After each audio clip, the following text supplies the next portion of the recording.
안녕하세요. 아침의 광장 손지민입니다. 요즘 날씨는 꽃피는 봄인데 고용시장엔 한파가 매섭습니다. 최근 통계청이 발표한 2월 고용 동향을 보면 60세 이상 고령층을 제외한 취업자 수가 1년 전보다 10만 명 넘게 줄었고 특히 청년 취업자 수는 2년 만에 최대폭으로 감소했습니다. 최근 현대차가 10년 만에 생산직 400명을 뽑는 공채를 실시했는데요. 10만 명 이상이 몰리면서 채용 사이트가 마비가 됐다고 하더라고요. 좋은 일자리를 찾는 구직자들, 특히 청년들에게는 경기 둔화가 반영되는 이 봄이 어둡고 긴 터널이 될 것 같습니다. 3월 17일 금요일 아침의 광장입니다. 먼저 이 시각 교통 상황과 날씨 전해드립니다. 서한나 리포터. 네, 먼저 고속도로입니다. 중앙고속도로 부산 방향으로 다부터널 125km 부근에서 정체에 이어지고 있고요. 중부내륙고속도로 창원 방향입니다. 옥포분기점 16km 부근에서 다소 어렵게 지나겠습니다. 반대 방향으로는 흐름 좋습니다. 이어서 시내도로입니다. 신천대로 상동교 방향 경대교 지하차도 끝지점입니다. 1, 2차로 위에 낙하물 있습니다. 타이어가 파손될 수 있으니 유의해서 지나시기 바랍니다. 서재로 염색공단에서 서재 방향으로는 와룡대교 지나실 때 신호 3번 예상하셔야겠고요. 동북로 복현 고가차도에서 산격중학교 삼거리 방향으로 차간거리 바짝 당겨 이동 중입니다. 마지막으로 날씨입니다. 오늘은 흐리고 건조한 날씨가 이어지겠습니다. 일교차가 크게 벌어지니까요. 환절기 건강관리에 유의하셔야겠고요. 대구 경북 낮 최고 기온은 11도에서 16도로 평년과 비슷하거나 조금 높겠습니다. 현재 대구의 기온은 7.7도, 습도는 27%입니다. 지금까지 서한나였습니다.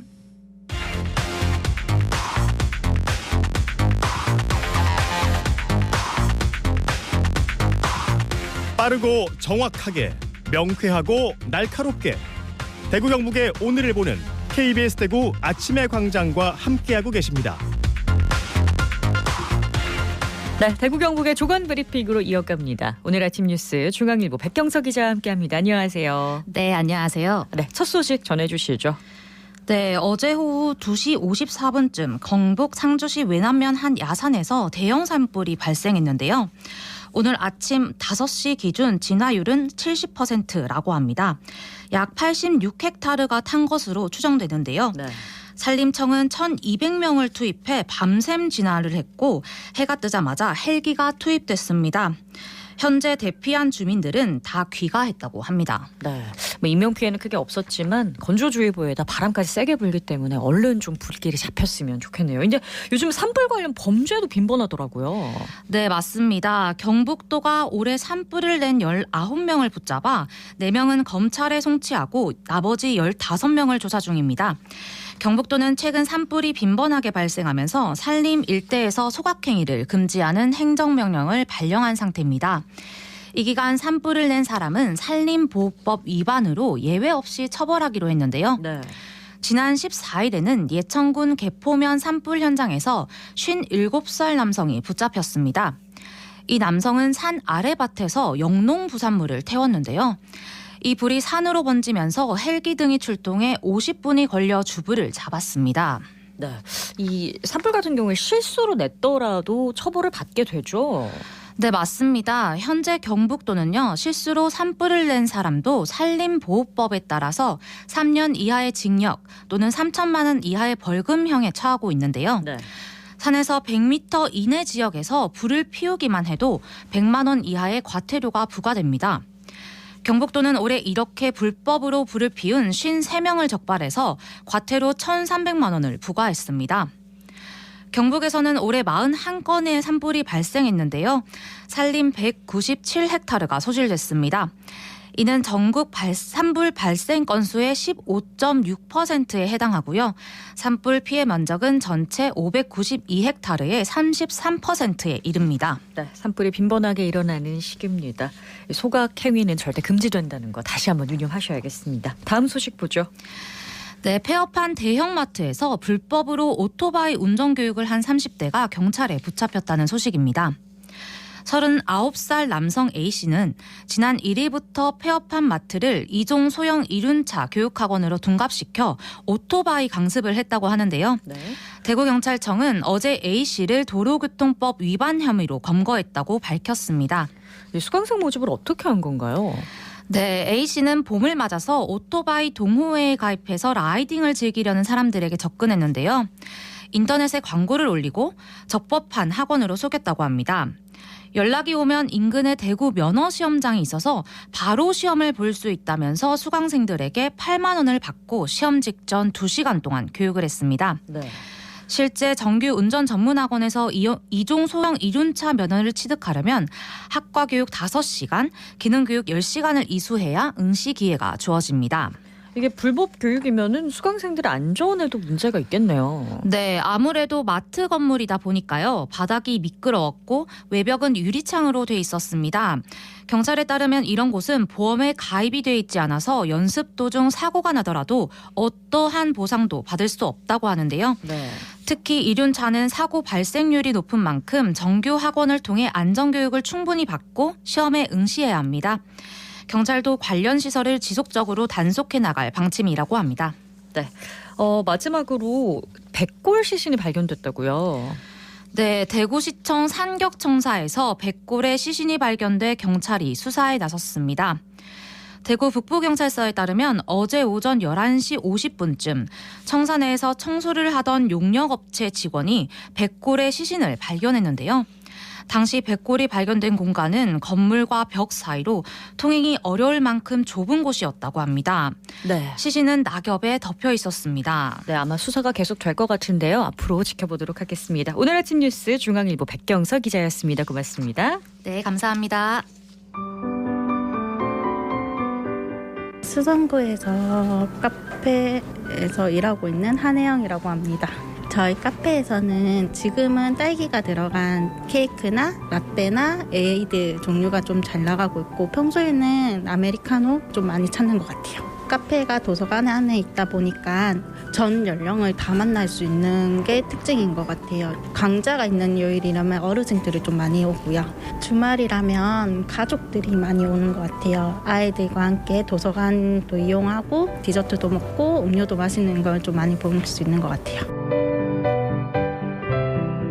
도서관이 코로나 때는 사람들이 한정적으로 올 수 있는 환경이다 보니까 저희도 사람들이 한정적으로 받을 수 있고 안에 내부에서 먹을 수도 없고 하니까 한계가 있더라고요. 그런데 이제 지금은 여기서도 먹을 수 있고 사람들도 자유롭게 왔다 갔다 할 수 있다 보니까 여기서 먹을 수 있는지 아니면 어디서 먹어야 되는지 자유롭게 물어보는 걸로 좀 많이 바뀐 것 같아요. 너무 조용한 환경이다 보니까 나도 처지는 느낌이 들어서 힘들기도 한데 사람들이 맛있었어요, 잘 먹었어요 라는 이런 인사하고 갈 때가 그렇게 기분 좋을 수가 없어요. 지금 듣고 계시는 청취자분들도 출근하셨거나 아니면 출근 준비를 하시는 분들도 계실 텐데 하루에 잠깐이라도 커피 한 잔을 마시는 여유를 가졌으면 좋겠습니다.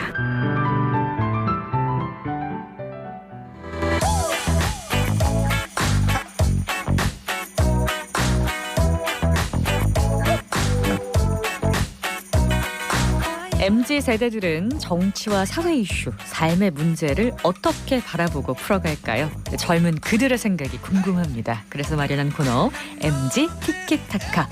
오늘은 청년 정치인이 왜 밀려날까? 청년 정치 효능감을 주제로 이야기 나눠보겠습니다. 오늘 두 번째 만남인데요. 청년나우연구소 강사빈 소장, 전국 대학학생회 네트워크 김상천 정책국장입니다. 안녕하세요. 네, 안녕하세요. 저는 지역에서 정치 시사 이슈를 평론하고 있는 청년나우의 강사빈 소장입니다. 네. 네, 안녕하세요. 저는 전국 대학학생회 네트워크 김상천 정책국장입니다. 반갑습니다. 네, 반갑습니다. 이 청년 정치인의 대표주자 하면 아무래도 많은 분들이 국민의힘 이준석 전 대표를 꼽지 않을까. 그리고 민주당의 박지현 전 공동비상대책위원장을 또 꼽을 수가 있을 텐데 여러 비판과 공격 속에 요즘 입지가 더 좁아진 모습입니다. 두 분은 이 상황을 어떻게 보시는지요? 먼저 그 국민의힘의 이준석 전 대표 같은 경우에는 저는 네. 상황 자체를 자초했다라고 봅니다. 어떻게 보면 국민의힘 이준석 전 대표 자체가 네. 이 청년 정치 자체의 파이를 줄여놨다라고 생각하는데 비호감을 넘어서 국민들에게 피로감을 주고 있다라고 저는 평가를 하고 있습니다.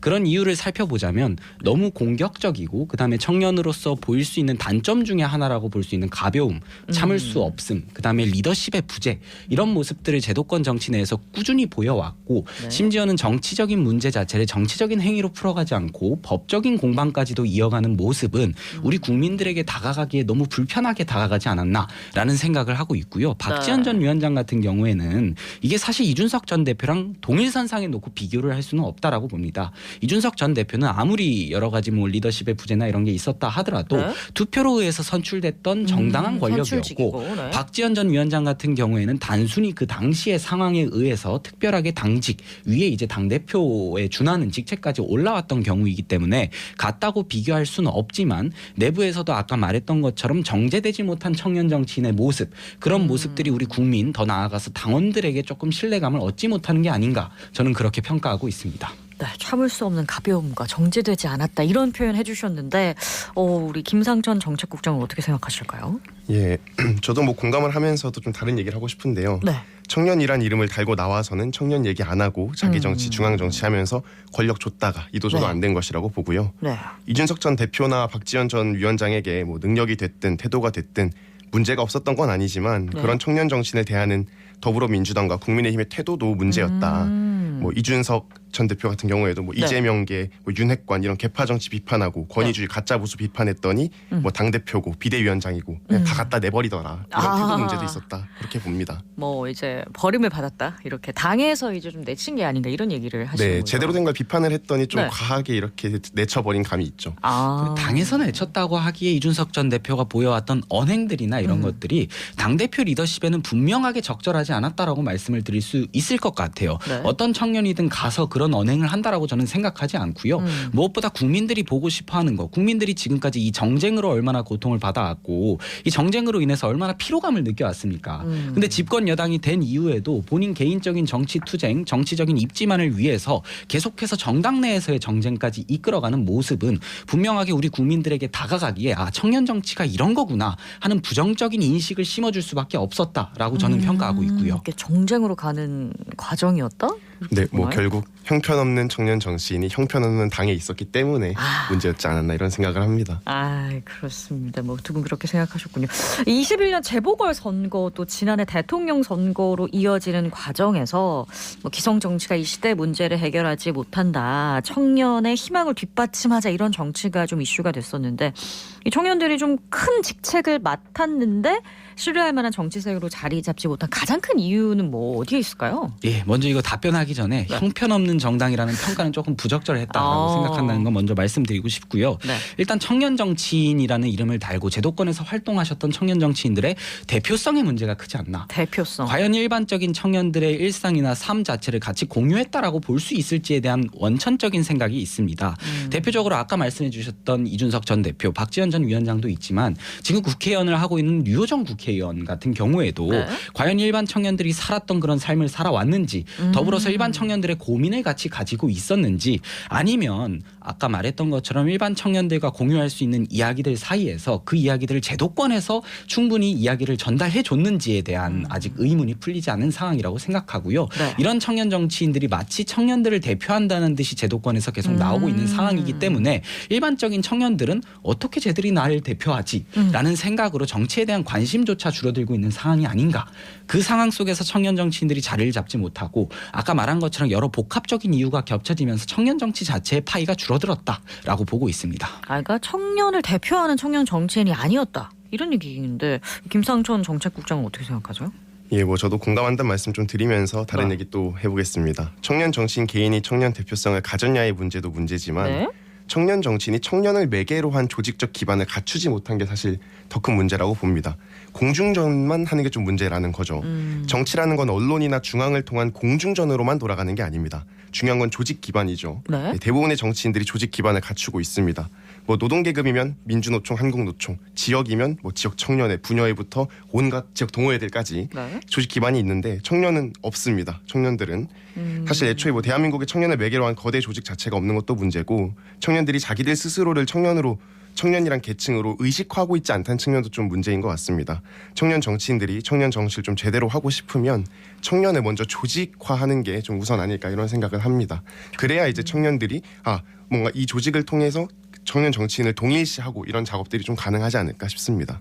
청년 조직을 만드는 것이 더 낫다고 보시는 건가요? 아니요. 청년 정치인이라면 정말 네. 조직 없이 활동하는 모습을 보여줘야죠. 왜냐하면 저희 세대 자체가 네. 어떻게 보면 굉장히 개인주의 정서가 강한 세대가 되었는데요. 네. 그런 세대적 정서에 맞춰서 우리 세대의 목소리를 대변하려면 따라가면서 SNS 아니면 뉴미디어 등에서 정치 활동을 이어오는 모습을 보여야지 단순히 기성 정치권을 따라가겠다고 청년 조직을 만들고 그 조직을 매개로 한 선거를 하는 것 자체가 어떻게 보면 정치권의 세대 교체를 하는 의미가 없어진다라고 저는 생각하고 있습니다. 그러니까 이 청년을 대표하는 건 여전히 불가능하다. 청년 네. 조직을 통해서라면 청년을 대표하는 뭔가 대표가 되기에는 좀 부족하지 않나 이런 얘기해 주셨는데 이 정치에 대한 관심이나 참여가 부족한 게 일단 가장 중요한 것 같아요. 안 그래도 이 소장님도 말씀하셨지만 이 세대 자체가 좀 정치에 대한 관심이 떨어지고 있는 건 분명하잖아요. 네, 이게 어쨌거나 결국은 그런 문제죠. 우리 청년들의 취업률이나 아니면 정말 먹고 사는 문제,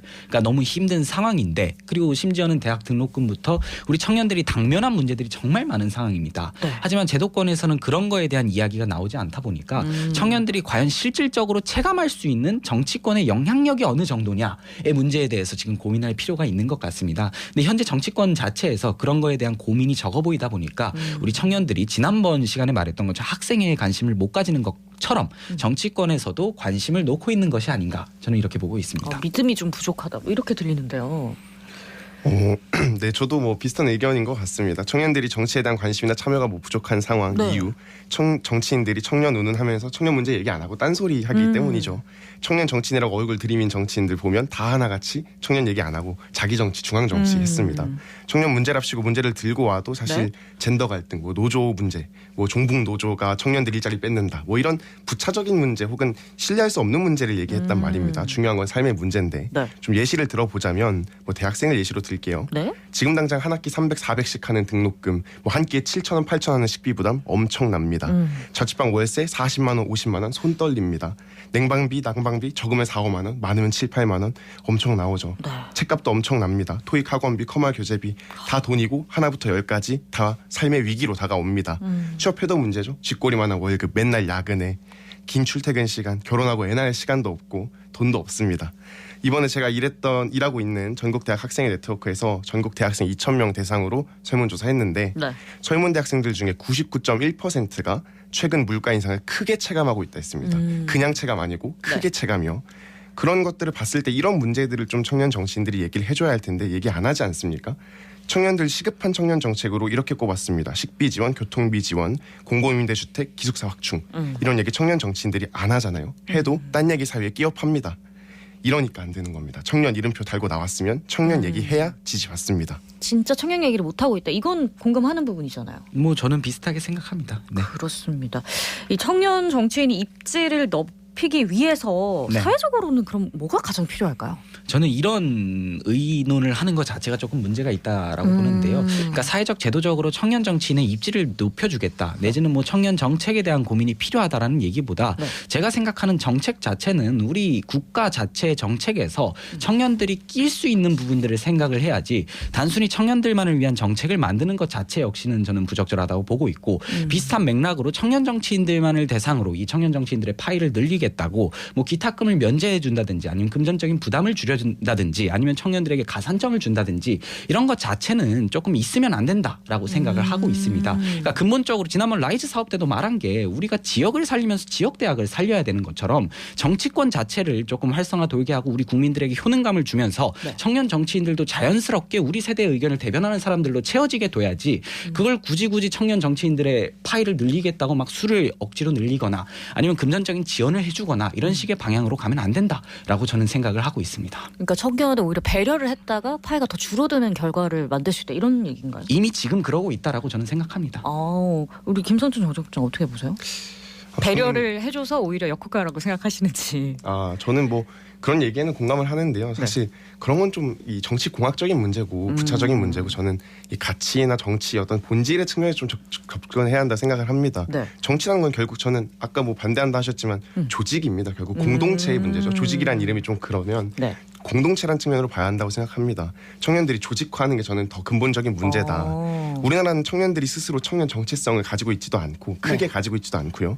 또 조직화되어 있지도 않죠. 근데 유럽은 좀 다릅니다. 예시를 들어볼게요. 네.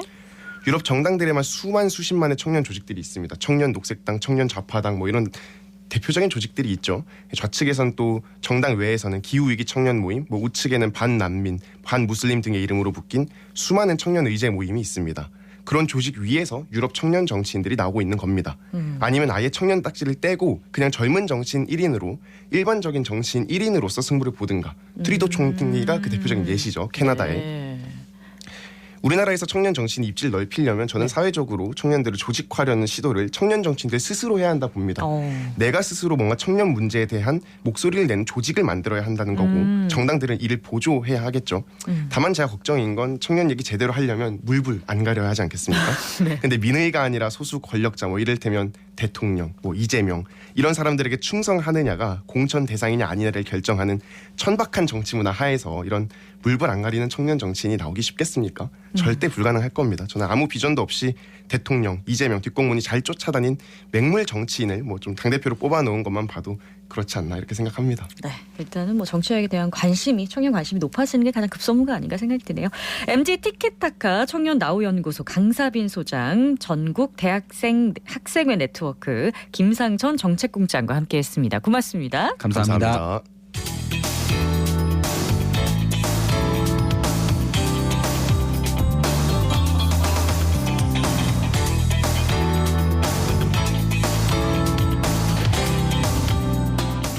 네, 아침의 광장 함께하고 계신 지금 시각 8시 51분입니다.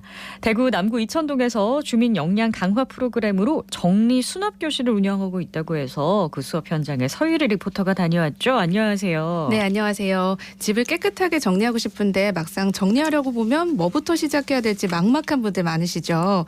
남구에 있는 배나무 샘골 마을 문화센터에서는 공간을 용도에 맞게 꾸미고 정리정돈하는 기술을 알려주는 전문가 양성 프로그램을 운영하고 있습니다. 2월 3일부터 매주 금요일에 열리는 수업 현장 다녀왔는데요. 현장 소리와 남구청 도시재생과 이정교 팀장 이야기 들어봅니다. 선생님들 이 도구들을 활용하지 않으면 조미료는 어떻게 꺼내요? 오늘 골뱅이 무침한다. 그러면 이거 전부 다 조미료 꺼내요. 그러니까 여기 주방 싱크대 위에 조미료가 한가득. 그죠? 그런데 선생님 봐요. 도구를 활용해서 쓰시면 저 뒤에 있는 것도 꺼내기 쉽다 이 말이에요. 그래서 옛날에 도구가 어떤 도구가 있었냐면 이름이 자 이거 뭐요? 저안 트레이. 저 안에 있는 물건 그냥 넣을 때 꺼냈지. 긴 바구니를 넣어놓으면 저기 있는 거 꺼낼 때 원터치로 빼서 물건 뒤에 있는 거 그죠? 그 다음에 뒤에 있는 거 이렇게 원터치. 체계적인 정리수납 전문 지식과 기술을 습득하고 정리수납 전문가 양성 교육을 통해서 우리 주민들의 삶의 질을 향상시키고 새로운 일자리를 창출하고 또 우리 주민들의 역량 강화를 통한 공동체 의식을 함양시키고자 기획되었습니다. 물건을 효율적으로 수납하고 정돈하는 방법을 배워서 공간을 새롭게 활용하고 주변 환경을 개선하여 삶의 만족감과 심리적 안정감을 얻어가기를 바랍니다. 네, 나이에 관계없이 참 실용적인 교육 아닐까 싶어요. 네, 실제 수강생도 초등학생부터 80대 어르신까지 다양하고 부부가 함께 듣는 경우도 있다고 합니다. 이 수업을 듣고 나면 배운 걸 한 주 동안 적용하다 보니까 집이 점점 쾌적해진다고 하는데요. 이 수업에 대한 자세한 이야기 구현미 강사에게 들어봅니다. 오늘 수업은 버리지 못하시는 분들이 이제 버리는 방법, 어떻게 버리는지에 대한 부분들, 또 수납용품 좀 더 편하게 사용할 수 있는 방법들은 무엇인가 이렇게 알아보는 그런 시간들. 그래서 수납 도구도 많이 나와 있기 때문에 어떤 것을 사서 써야 될지 모르기 때문에 그런 것들을 장단점들을 실물을 보여드리면서 설명을 해드리고 이런 도구는 어디에다가 활용해서 쓰시면 편하다. 그리고 재활용해서 쓸 수 있는 물건들도 소개해주는 시간이었습니다. 버리는 기술은 제일 첫 번째, 내가 몇 년 동안 사용하지 않은 물건이나 옷은 버린다고 기준을 정하는 게 제일 좋아요. 거기서 포인트는 뭐냐면 10년이 된 거, 20년이 된 것도 내가 쓰는 거는 계속 씁니다. 매일매일 하루에 한 개씩 버리기 연습을 하는 거예요. 습관을 만들어 놓으면 1년에 365개가 없어져요. 그러면 우리 집 공간이 넓어질 수밖에 없어요.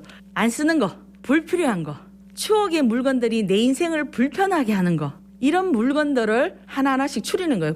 이 수업을 하는 이유는 노전 정리. 두 번째, 나이가 많아질수록 내가 가지고 있는 물건의 양은 줄어들어야 된다. 그래서 정리 수납이 필요하다 하는 부분들. 가족 모두가 와서 이런 수업은 한 번씩 들으시면 평생 살면서 도움이 굉장히 많은 꿀팁을 알아갈 수 있는 그런 시간이 되어질 겁니다. 네, 수업에서 많은 꿀팁을 배운 수강생들의 이야기도 이어서 들어보겠습니다. 남구에 사는 이봉입니다. 수납정리 이거는 전번에 제가 이제 신청했는데 인원들이 너무 많아가지고 제가 떨어졌어요. 이번에 좋은 기회가 돼서 하게 됐습니다. 옷장 정리하는데 옷걸이 이런 거는 얇은 걸 해가지고 그러면 공간도 활용 많이 할 수 있고 비우기도 되고 이렇더라고요. 권종대입니다. 40대부터 정리를 생각하고 일본의 책도 사보고 했는데 그 정리가 안 됐습니다. 제가 평생 살아온 그 어지러운 여러 가지 물건들을 정리를 할 수 있는 계기를 만들어서 이 기간 동안에 한번 해보려고 노력을 하고 있는데 저는 이영희라고 하고요. 첫 시간에 강사님이 가르치는 대로 실천을 하면은 수업이 끝났을 때는 우리 집이 모델하우스가 된다 이러면서 말씀을 하시더라고요. 거기에 굉장히 힘을 얻고 나도 뭔가 할 수 있겠다 이런 생각으로 시작을 했고요. 강의를 듣고 나니까 자꾸 새롭게 보이는 거예요. 현관문을 들어가면은 신발이 어지러져 있으면 그것부터 치우고 부엌에서도 설거지거리를 미루지 않고 한 가지 실천을 해가면서 굉장히 좀 흐뭇하고 저는 여러 가지 수납기구 중에 자리가 많이 차지 않으면서 손쉽게 뺐을 수 있는 접시 스탠드가 가장 저한테 적합하다고 생각을 했고요. 결국은 많으면은 정리하기 어려우니까 불필요한 거는 버리고 필요한 사람한테 주는 게 가장 좋은 방법이 아닌가 이렇게 생각을 했습니다. 네, 서유리 리포터 잘 들었습니다. 네, 고맙습니다. 네, 아침의 광장 오늘 준비한 소식은 여기까지입니다. 저는 내일 다시 오겠습니다. 고맙습니다.